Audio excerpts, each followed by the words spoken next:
Okay, I think we're all good to go. Hello, Yeah. everyone.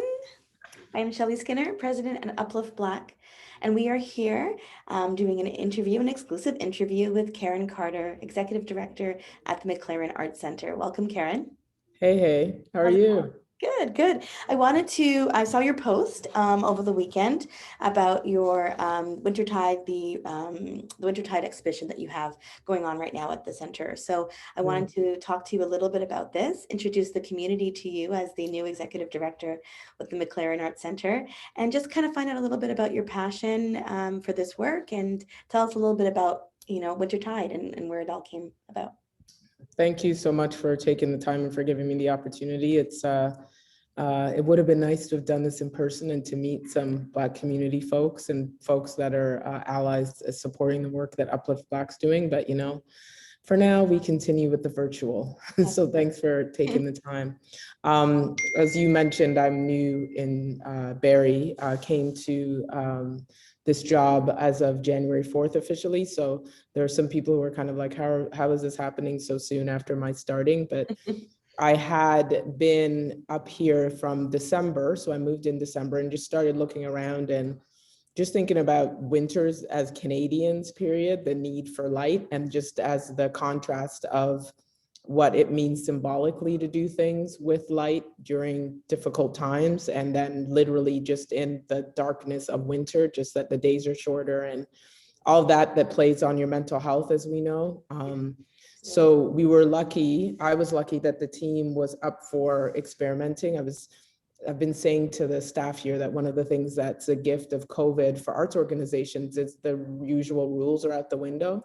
And so for us as an arts center, it's like, let's try some things and see what people respond to.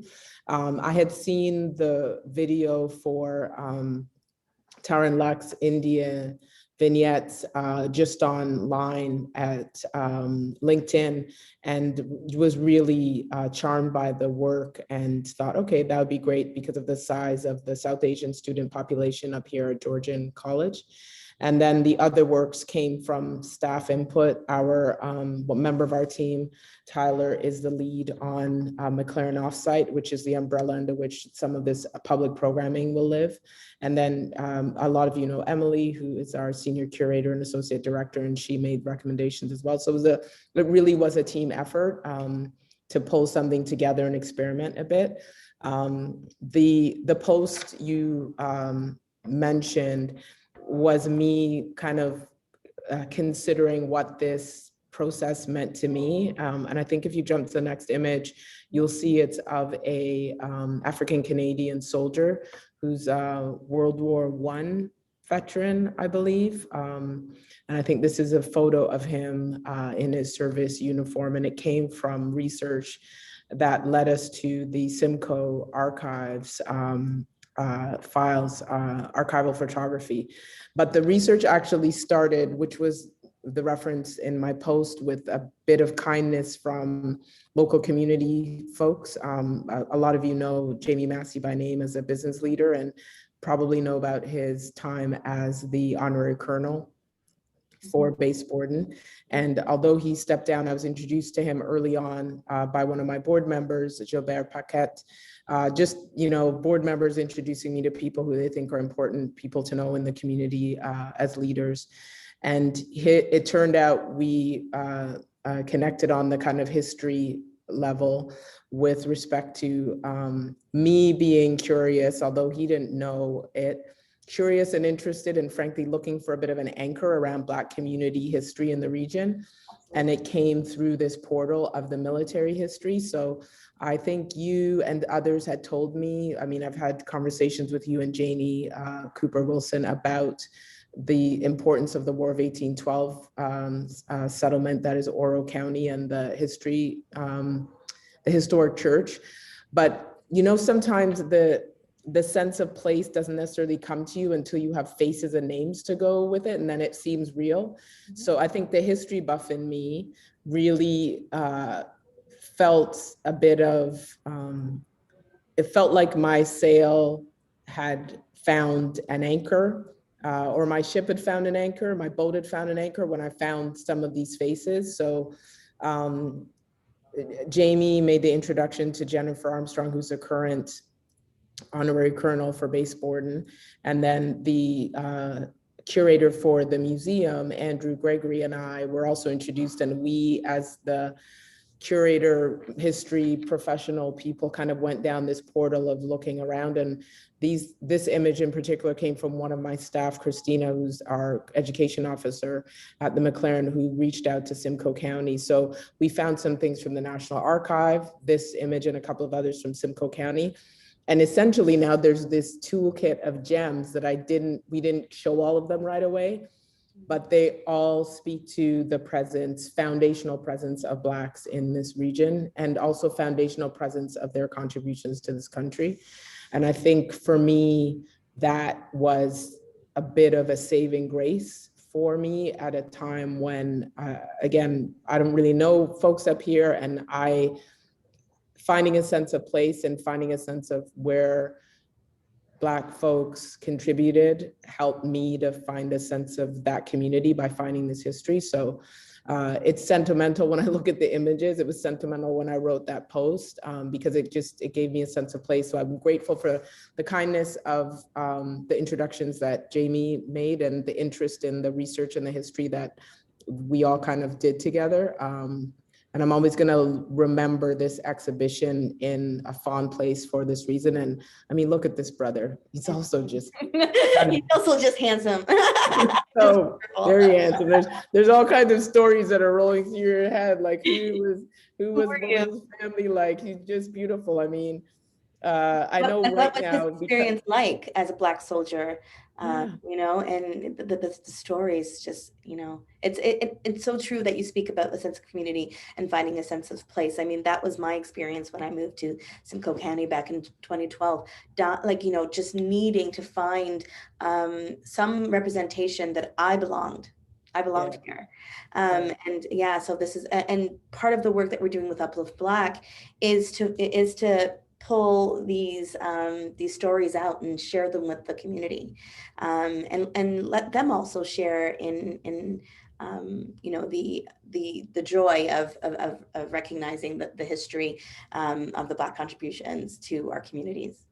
Yeah, I mean, I don't know about other folks, but it's something I do period when I travel. And so because this didn't feel like home-led, it just felt like, okay, you're not in Toronto, you're in a new place. What are the things you would do? So if I was in London, or, you know, I remember being a few years ago in the south of France and noting how the drive from Nice up to this little town called Ez reminded me of the hills in Jamaica. And I think I'd been to St. Lucia a couple of years before. So it just spoke to the presence of the French in the Caribbean and how the topography was shaped. So weird things like that are markers for me. And so I went to that place of, okay, you're in a new place. How do you go about discovery in this new place?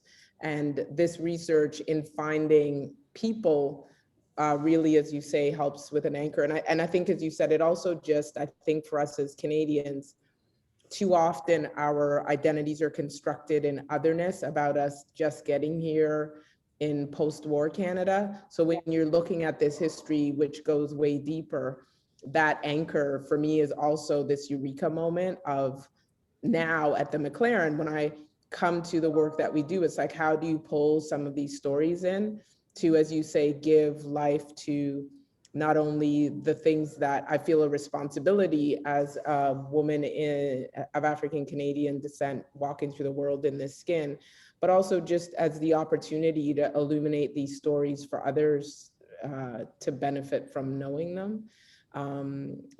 Yeah, it's also nice just to encounter things like this, right? Because you would be going to Jimmy Choo to pick up pizza, and then you're sitting there in the car waiting for your pizza to come to the car, and this image suddenly pulls up.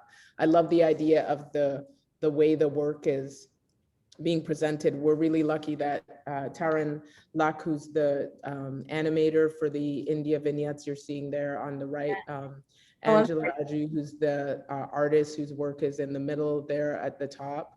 And then David Andrek is the photographer whose work, if you keep going down, there's a image of a man walking almost as though he, I think it's the next slide or a couple of slides down.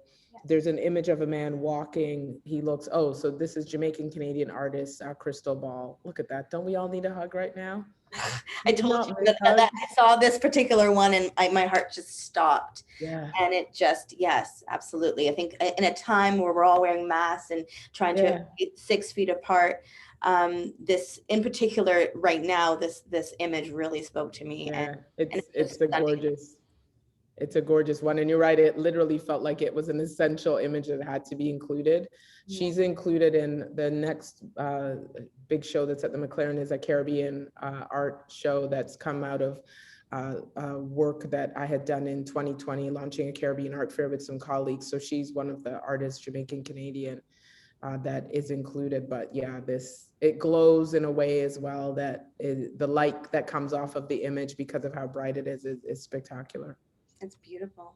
I can just move. These are some more. And then this is another military image that came from the National Gallery of Artillery. I love this one because often when we talk about archival images of Black soldiers, we're referencing the construction battalions. So I love this because it showed that there were in active service.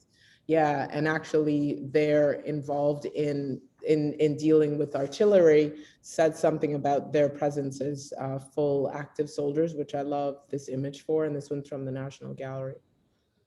Wonderful. Oh, how it's been such a hit to see kids. Oh, I can't, like this is a real image captured of only it's just amazing. Oh, my heart. It's been like, and then you realize again, when I saw these little Indian vignettes, I'm telling you, the coconut water man, that just caught my heart. Yeah. It was like, when was the last time you were anywhere that you could get coconut water from somebody last summer?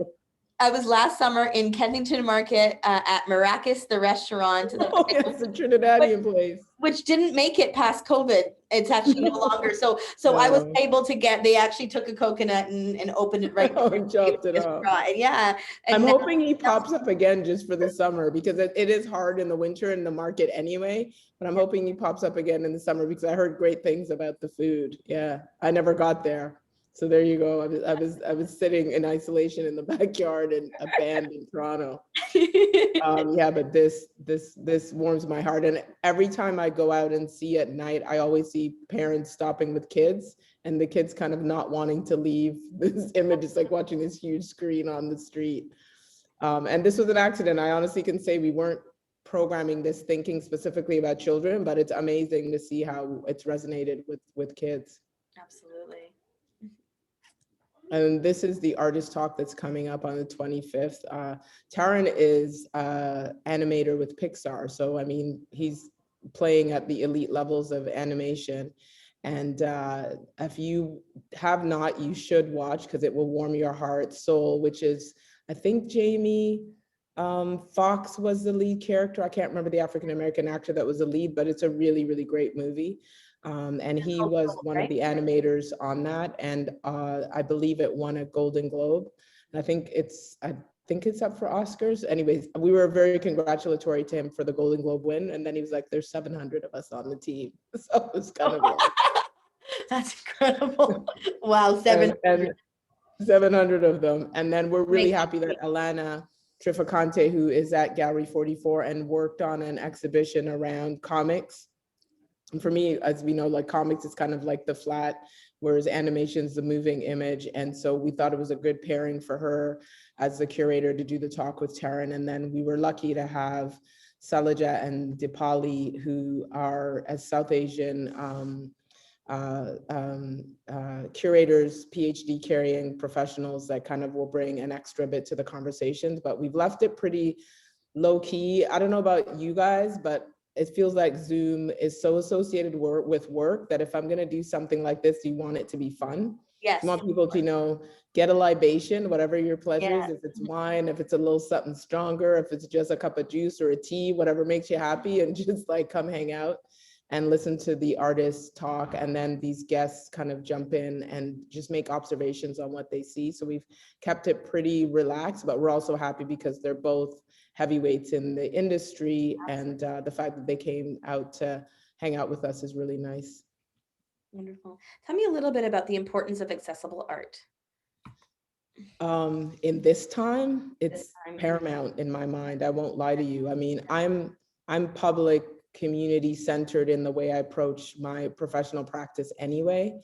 So the idea of taking art out to the community for me should be front of mind. And right now, even more so, because people are not, I think even when we all, the vaccine's done and we're all psychologically, people are not going to be ready to be back inside in big crowds right away. And we are hearing studies coming out of Germany that museums are one of the safest places to be. But that psychological barrier, I think we have to deal with that. And I think I was saying to someone that the MacLaren Art Centre is the community center. And so we have a responsibility to meet the community where they're comfortable. So go out to them until they're ready to come back in. So yeah, I think it's essential. And that accessibility is partly about things like this that are just visual pleasure. You know what I mean? Like sometimes we forget how nice it is to just encounter something beautiful. It's sometimes as simple as you walk by someone who's like perfectly dressed, kind of like you are right now. You know what I mean? It's like, like you literally, and you people, it's like the reason we hearken for the days where it was always the perfect hat. Like, your grandfather, your father's, where it was like the fedora, the jacket, like they were perfectly put together before they left their house. You know what I mean? So all of those things that I think art brings as far as beauty, it's the beauty of running into a flower bed in a park. It's the gorgeousness of sitting under a great, gorgeous tree in the middle of the summer or fall when the colors are changing. I think that it's about accessibility and taking things to the community, but it's also about language. It's how are we getting to the Francophone community up here? It's what are we doing to make sure that things are done at different levels so that we're not talking over people's heads when we're having talks like this curatorial talk. So I think accessibility goes across the range for us, and there's a responsibility for us at these difficult times to make sure we're as accessible to the culture art junkies who are deep in the dive as we are to the average person who's busy going about their day-to-day life, but they should be able to still encounter a bit of artistic beauty as well. Absolutely. I think right now I've never seen so many beautiful pictures of sunsets and sunrises as I have during COVID. I think that people are really stopping and really just just engulfing themselves in all the beauty that is around them.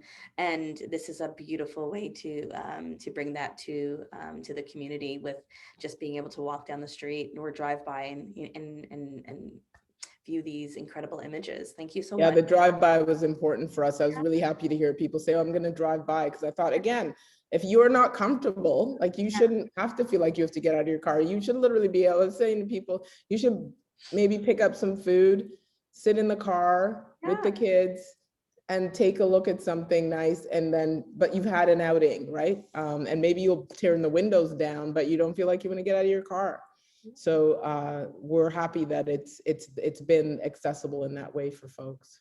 And I'm really hoping that they, maybe take this interview and play it while they're, taking a gander at all this gorgeous art that's around our community. So thank you so much for your time, Karen, and talking to us a little bit about Wintertide. I know that we're going to be doing this more often as we continue to showcase incredible art in our community, and I'm looking forward to checking out that Caribbean showcase that you just talked about. Definitely. Well, you're on our community engagement committee, so I feel we have a responsibility to keep having these talks, don't you? Absolutely. Okay. All right, friend. Thanks for taking the time. Absolutely. Enjoy the rest of this Wintertide. It's running till when? It's running until the 24th of March. So this talk is happening the day after it officially would close. And please go to the website if you want to get details, because you have to book to get an Eventbrite notice, and then we'll send you the Zoom link the day of. Because if you're like me, if I get Zoom links early, I lose them. So we'll send it the day of. Oh, perfect. Well, thank you, Karen, for your time. All right. Talk soon. Talk to you soon. Take care. Bye, folks. Look forward to seeing you in person soon. I know. Bye.